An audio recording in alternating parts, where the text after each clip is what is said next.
Sa dilim ng gabi, may mga bagay tayong hindi dapat galawin. Lalo na kung ang mga mata ng kadiliman ay matagal nang nakasilip sa likod ng salamin.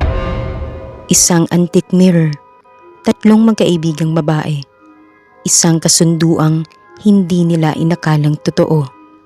Ito ang kwento ng mga anino sa likod ng salamin.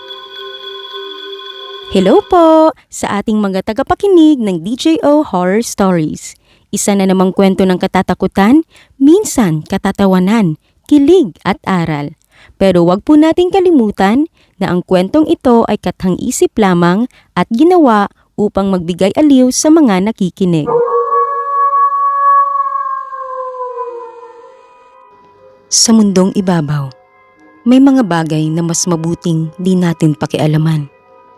Dahil kapag ang salamin ay hindi lang refleksyon ng ating sarili, maaaring may ibang nilalang na ang gustong lumabas. Ito ang kwento ng tatlong magkakaibigan na walang kamalay-malay sa dilim na matagal nang nakasilip sa likod ng salamin.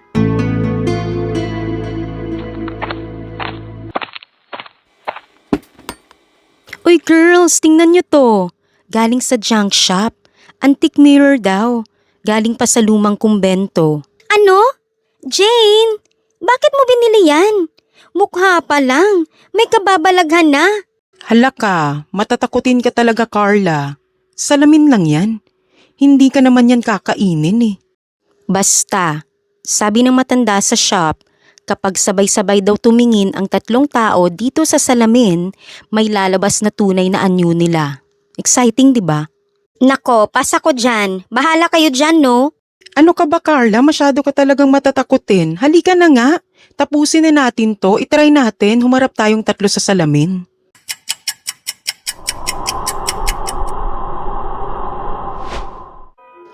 Hinawakan nila ang gilid ng salamin. Sabay-sabay silang tumingin. Ngunit imbis na sarili nilang refleksyon ang makita, may ika-4 na babaeng nakangiti sa gitna nila. At duguan ang mga mata.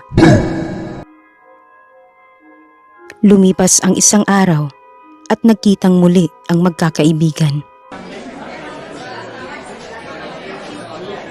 Jane, alam mo ba? May bumubulong sa akin kagabi. Sinasabing ako raw ang napili. Hay, actually napanaginipan ko rin yun eh. May babaeng nakatingin mula sa loob ng salamin. Jane, seryoso ba tong mirror na to? Hindi ko alam. Pero, teka, nasa na yung salamin?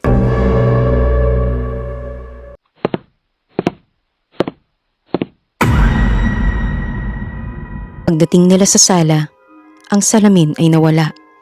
Ngunit sa kisame, may sulat na dugo. Isa sa inyo ang kapalit ko.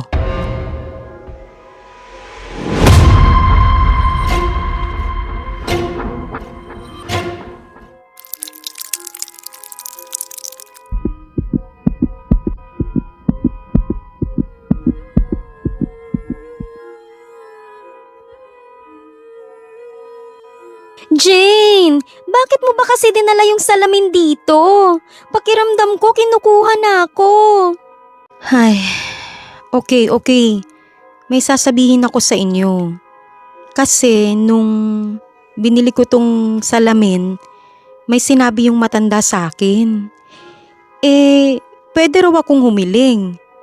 Kapalit lang ay isa sa mga makakasama ko sa unang tingin sa salamin. Pasensya na kayo, akala ko naman hindi totoo eh. Seryoso ka ba, Jane? At talagang sineryoso mo yun?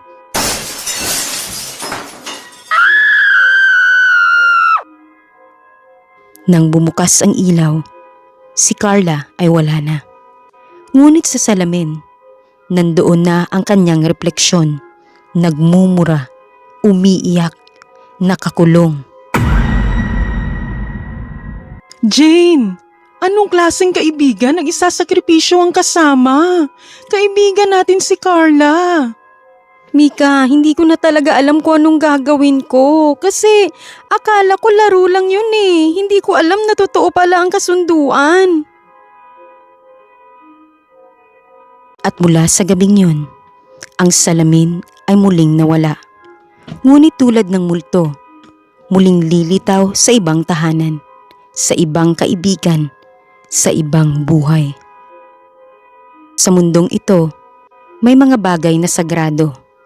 Ang salamin ay refleksyon ng ating pagkatao. Ngunit minsan, refleksyon din ito ng ating kasakiman. Hanggang sa muli, at sana, pag tumingin ka sa salamin mamaya, sarili mo pa rin ang makita mo.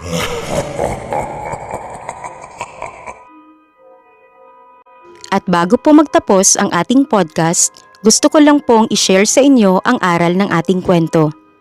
Ang sobrang kuryosidad kapag hinaluan ng kasakiman ay magdudulot ng kapahamakan. Maging maingat sa mga desisyong may kalakip na kapalit. Sa uulitin, bye po mga ka-DJO! At dyan nagtatapos ang isa na namang kwento sa DJO Horror Stories. Sana'y napaisip ka, kinilabutan, o kahit papaano naaliw. Huwag kalimutang i-follow si DJO para sa mas marami pang kwento ng kababalaghan, katatawanan, kilig at aral. Hanggang sa muli mga ka-DJO! Tandaan, sa bawat kwento may nakatagong multo. Kita-kits sa susunod na episode.